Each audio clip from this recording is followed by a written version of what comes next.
we had the surgery. He walked in the recovery room, and I. Robert Urich and Heather Menzies were once Hollywood's quiet power couple, their love story unfolding far from the usual glitz and scandal of the industry. Urich, known for his charming grit, and Menzies, forever remembered as one of the Von Trapp children in The Sound of Music, shared a bond that endured decades of success, heartbreak, and tragedy. Yet what makes their story truly unforgettable is not just their rise, but how it all ended, in a heartbreaking twist of fate no one saw coming. Robert Urich wasn't born into fame. He was a football player from Ohio, a man with no Hollywood pedigree, just raw talent and charisma. His breakthrough came thanks to a key supporter, Burt Reynolds. With Reynolds' encouragement, Urich landed his first big TV role on SWAT in 1975. Though the show was short-lived, it launched him into the public eye. But Urich refused to be typecast. Over the years, he pivoted effortlessly from hard-boiled detectives in Vega Dollar, to Western heroes in The Lazarus Man, to comedic turns in shows like Soap. His adaptability became his superpower, and he starred in more TV series than nearly any other leading man, 15 in total. But Urich was more than a television staple. From 1988 to 1995, he became the voice and face of National Geographic Explorer, lending gravitas and wonder to the world's most captivating stories.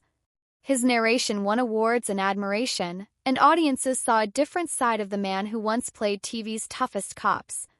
He capped it all off with an inspiring turn on Broadway in Chicago, performing while undergoing chemotherapy for a rare cancer known as synovial sarcoma. Even through treatment, Urich lit up the stage, his eyes gleaming with a passion that defied the pain he was in. Heather Menzies had her own stunning origin story. Born in Toronto to Scottish immigrants, she grew up in constant motion, moving across countries and cities as her father chased artistic dreams. That early instability gave her a resilience few child actors possess. Just 14, she landed the role of Louisa Von Trapp in The Sound of Music, beating out hundreds of seasoned girls for the part. Her heroism was real too. During a filming mishap, she rescued a co-star from drowning, a moment forever captured on screen. Despite the global success of The Sound of Music, Heather refused to be pigeonholed. In the 70s, she broke from her wholesome image, posing for Playboy and starring in offbeat horror films like Piranha, a cult classic that became a surprise box office hit. Her career pivoted often, from sci-fi in Logan's Run to smaller guest roles, but her fierce independence always shone through. Their love story began in the most unexpected place, a canned meat commercial in 1974. Playing a married couple for a Libby's ad, the chemistry was undeniable. Off-screen, their connection deepened fast. Heather, recently divorced, and Robert, recovering from a quiet first marriage, found something extraordinary in each other. Just over a year later, they were married. Theirs wasn't a romance crafted for tabloids. It was real, grounded, and intimate. Robert brought Heather into his world, not just personally but professionally. She appeared in episodes of his shows not for vanity but because they wanted to share their journeys. When Heather chose to step back from acting to focus on family, Robert supported her without hesitation. That kind of partnership is rare in any world, but especially in showbiz. Tragedy shadowed their dreams of parenthood.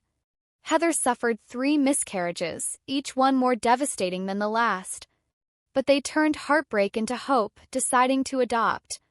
Their family grew, Ryan in 1978, Emily in 1980, and Allison in 1998. Each child became a reflection of their parents' strength and compassion. Ryan became a doctor, Emily a nurse. Both chose healing professions inspired by their father's battle with illness. And that battle was vicious. In 1996, Robert was diagnosed with synovial sarcoma. He was 49, far older than most patients. Cancer struck at the height of his career. Yet he continued to work, to fight, and to father. Even with the disease progressing, he made time for his children. He wasn't just physically present, he was emotionally invested. Friends recall him crawling on the floor to play with Allison just days before his passing. Robert Urich died in April 2002. The grief shattered Heather. She had already given up a high-profile career to build a stable, loving home. Now the foundation of that life was gone.